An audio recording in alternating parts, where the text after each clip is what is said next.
hari ini kita sudah tiba di Matius pasal yang ke-23. Judul perikopnya adalah Yesus mengecam ahli-ahli Taurat dan orang-orang Farisi.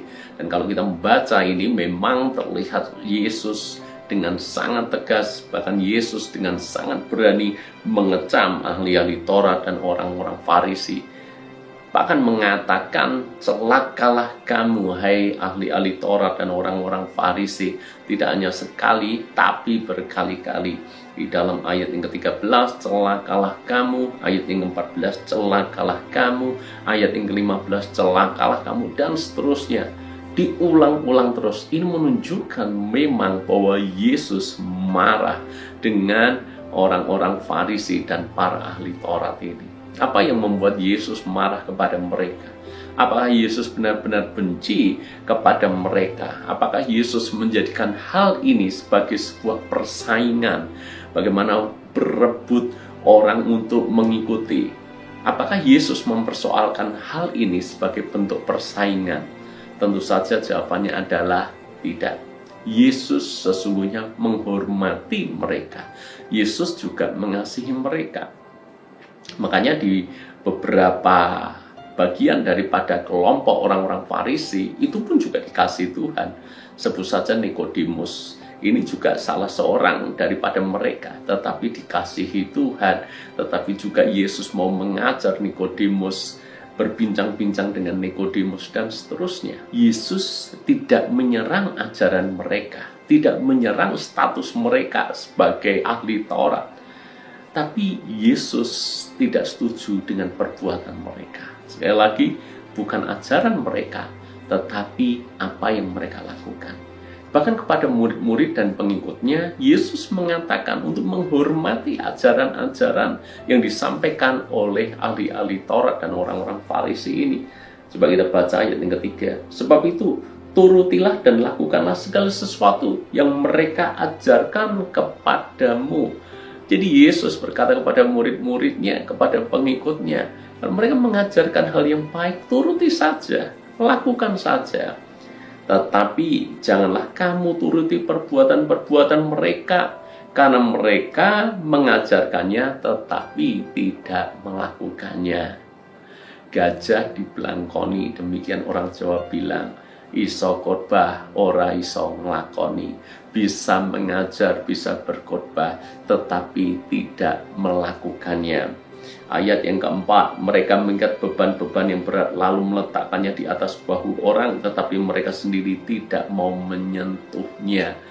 Ini sungguh tidak adil. Ini sungguh orang-orang munafik. Mengajar orang lain harus melakukan ini dan itu, sementara mereka sendiri tidak melakukannya.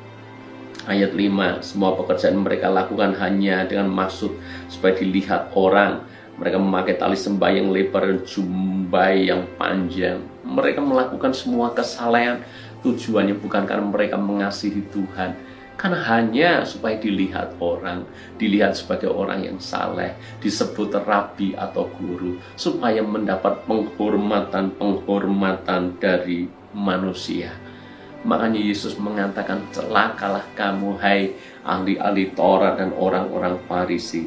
Di dalam ayat yang ke-27 bahkan dikatakan seperti ini, 27, celakalah kamu hai ahli-ahli Taurat dan orang-orang Farisi, kamu orang-orang munafik, sebab kamu sama seperti kuburan yang dilabur putih, yang sebelah luarnya memang bersih tampaknya, tapi yang sebelah dalamnya penuh tulang belulang dan berbagai jenis kotoran.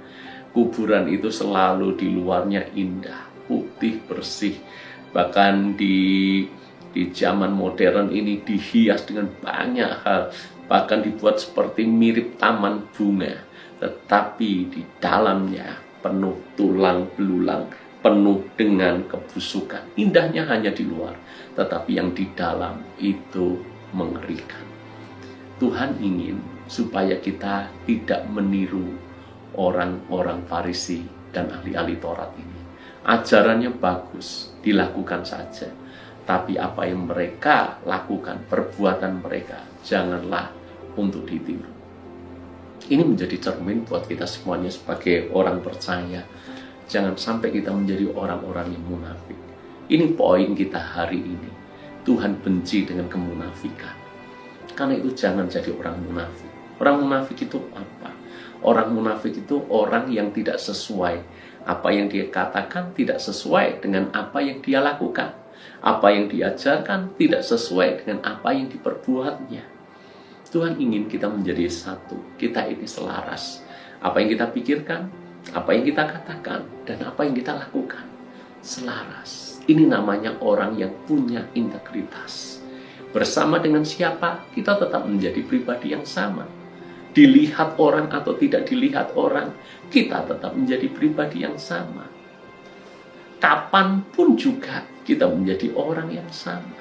Ini namanya orang yang punya integritas. Orang-orang yang punya integritas adalah orang-orang yang tulus dan jujur. Dan Tuhan mengasihi orang-orang seperti ini. Sebaliknya, apa gunanya sebuah kesalehan? Tapi kesalahan itu sebetulnya hanya sebuah bungkus saja dari kemunafikan, bungkus dari kebobrokan, bungkus dari kebusukan. Apa gunanya? Itu kehidupan yang pasti tidak pernah berkenan di hadapan Tuhan. Karena Yesus jarang marah, tapi Yesus ketika sekali marah, dia menegaskan apa yang membuat Yesus marah, yaitu kemunafikan ahli-ahli Taurat dan orang-orang Farisi. Jangan sampai hal yang sama juga menimpa kepada kita. Khususnya kita pemimpin-pemimpin rohani. Kita harus memberikan teladan, bukan hanya sekedar khotbah dan perintah. Kehidupan harus kita bangun, yang mana kehidupan kita bukan didasarkan pada kemunafikan. Apa yang kita perlihatkan dari luar saja kelihatan yang baik, tetapi yang di dalam sebetulnya bertolak belakang dari apa yang kita perlihatkan. Mari jadi orang apa adanya. Jadi orang transparan. Menjadi kitab yang terbuka. Siapapun bisa membaca. Siapapun bisa menilai.